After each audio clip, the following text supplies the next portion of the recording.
The next creature we're going to talk about is that of the Archpriests, the Kuo-Toa. So these guys actually lead the communities and also kind of like decide how they worship their god and deity. So one of the more interesting thing is about the Kuo-Toa is they have their own deities that they seek to go ahead and pray to at all costs.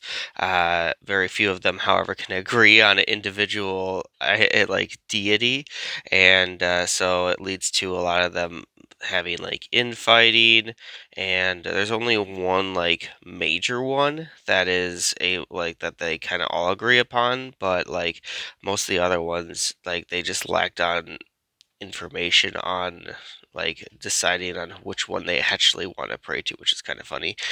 So it's just like a giant mishmashing of ideas.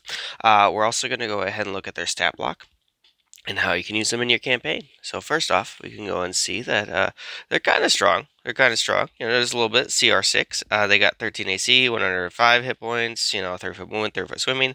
They are, they do have that amphibious as well as sunlight sensitivity. They also just have a multi attack. They got three of them though, which is pretty crazy. They got a strange scepter that does quite a bit of damage, 5d6. That's crazy. Lightning also very interesting. They also have a spell casting ability for detect magic, thaumaturgy, destructive wave, divination, all that different stuff. Scrying and tongues, pretty cool. And 6 level hold monster, that's pretty cool too. They also just have Shield of Faith. So guys, when using these in your campaign, I would suggest them be like the final boss if you were to go ahead and use them as an enemy.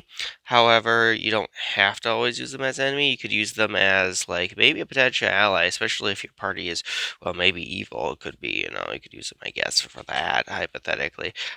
These guys aren't typically the most knowledgeable, so you could go ahead and like, who knows, you could have them worship the party. I don't know. It could be kind of funny.